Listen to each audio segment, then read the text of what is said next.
कहते हैं देवों के देव हैं त्रिदेव, ब्रह्मा, विष्णु और महेश। ब्रह्मा जी को सृष्टि का रचयिता, भगवान विष्णु को सृष्टि के रक्षक और महादेव को विनाशक कहा गया है। कई लोगों के मन में यह प्रश्न उठा होगा, क्या आखिर त्रिदेवों की उत्पत्ति कैसे हुई? त्रिदेवों में सबसे शक्तिशाली कौन है? अगर आप भी इन प्रश्नों के उत्तर जानना चाहते हैं तो इस वीडियो को अंत तक देखें। इस विषय में 3 प्रकार की कहानियां उपस्थित हैं। पहली है शिव पुराण में से, दूसरी है भागवत गीता में से और तीसरी है सप्तऋषियों की। सबसे पहले जानते हैं शिव पुराण के मुताबिक कथा क्या है। एक बार जब ब्रह्मा जी और भगवान विष्णु के बीच में विवाद हुआ कि दोनों में से बड़ा कौन है। ये बात इतना बड़ा था कि इन दोनों में युद्ध की नौबत आ गई। तभी उन दोनों के बीच एक अग्निस्तंभ प्रकट हो गया। ब्रह्मा जी और भगवान विष्णु ने तय किया कि जो भी इसके अग्निस्तंभ अंत तक सबसे पहले पहुंच पाएगा वही श्रेष्ठ होगा। इसके बाद भगवान विष्णु स्तंभ के अंत तक पहुंचने के लिए नीचे की तरफ गए। ब्रह्मा जी ऊपर की तरफ। दोनों में से किसी को भी इसका अंत नहीं मिला और भगवान विष्णु ने अपनी हार मान ली। लेकिन ब्रह्मा जी ने यह बताया कि उन्हें इसका अंत मिल गया है, लेकिन यह असत्य था। ब्रह्मा जी के असत्य बोलते ही और उस अग्नि स्तंभ से प्रकट भगवान शिव जी ने ब्रह्मा जी के 5 मुख्य जो असत्य बोले थे उन्हें काट दिया और श्राप दे दिया कि संसार में उनकी कोई पूजा नहीं करेगा, और भगवान विष्णु को अपने समान पूजे जाने का वरदान दिया। यह कथा शिव पुराण की है और इसके मुताबिक भगवान शिव सबसे बड़े हैं। अब बात करते हुए श्रीमद् भागवत की कथा के बारे में। जब एक बार सप्तऋषियों में चर्चा हो रही थी, ब्रह्मा, विष्णु और महेश में से बड़ा कौन है, इसलिए उन्होंने त्रिदेव की परीक्षा लेने की सोची और इसके लिए उन्होंने भृगु ऋषि को कहा। भृगु ऋषि परीक्षा लेने के लिए सबसे पहले परमपिता ब्रह्मा जी के पास गए और उनका अपमान किया, और इस अपमान पर ब्रह्मा जी बहुत क्रोधित हो गए।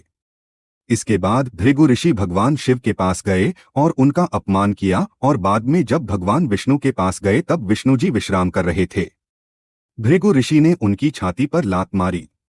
उनके इस बर्ताव से भगवान विष्णु को जरा भी क्रोध नहीं आया और उन्होंने ऋषि भृगु के पांव पकड़ लिए और उनसे पूछा कि कहीं उनके पैर में चोट तो नहीं लगी, क्योंकि मेरी छाती का भाग बड़ा कठोर है जिससे आपके पैर में चोट लग सकती थी। भगवान विष्णु की बात सुनकर भृगु ऋषि उनसे माफी मांगी और सप्तऋषि ने माना कि त्रिदेव में से भगवान विष्णु श्रेष्ठ हैं। अगर इन कथाओं की माने और मनुष्य अपनी तमाम बुद्धि लगाकर भी सोचें तब भी त्रिदेव की तुलना नहीं कर पाएंगे। शिव पुराण, विष्णु पुराण में इन दोनों ग्रंथों में त्रिदेव को सर्वश्रेष्ठ बताया गया है और ऐसी कोई जानकारी नहीं है कि इनमें से सबसे श्रेष्ठ कौन है। अब बात करते हैं तीसरी कथा की, और इसके अनुसार भगवान विष्णु, ब्रह्मा जी और शिवजी एक साथ बैठे थे।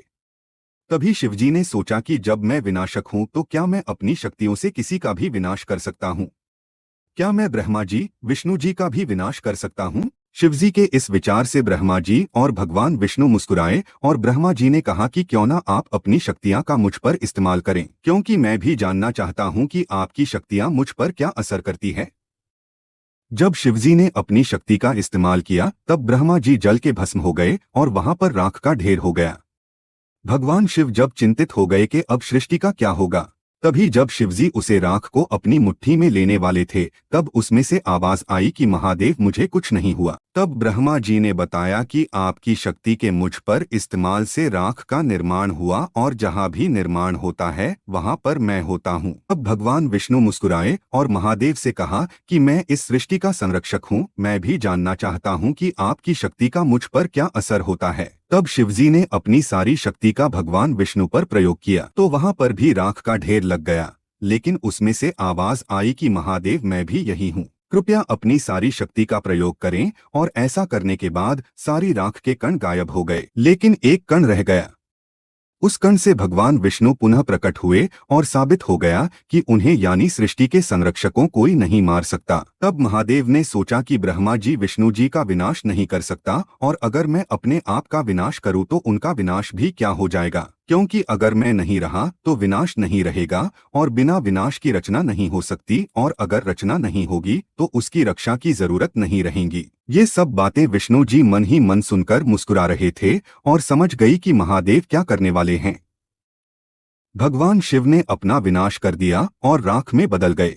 जैसे भी सोच रहे थे ब्रह्मा जी और विष्णु जी विराट में बदल गए, जिसके चलते अंधकार छा गया और वहां पे रख के ढेर के अलावा कुछ नहीं था। तब राख से आवाज आई, यहाँ पर राख का निर्माण हुआ है और जहाँ पर निर्माण होता है वहां पर मैं होता हूँ। और उस राख से ब्रह्मा जी प्रकट हुए।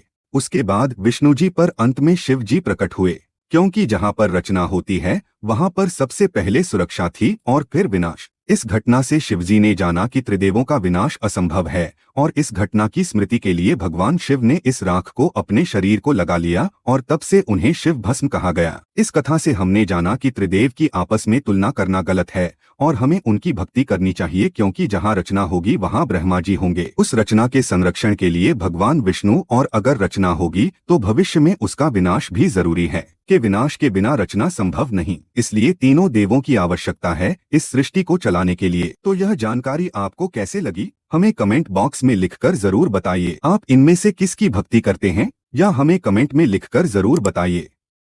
मैं मिलता हूँ एक और रोचक वीडियो के साथ, तब तक के लिए नमस्कार। जय हिंद, जय भारत।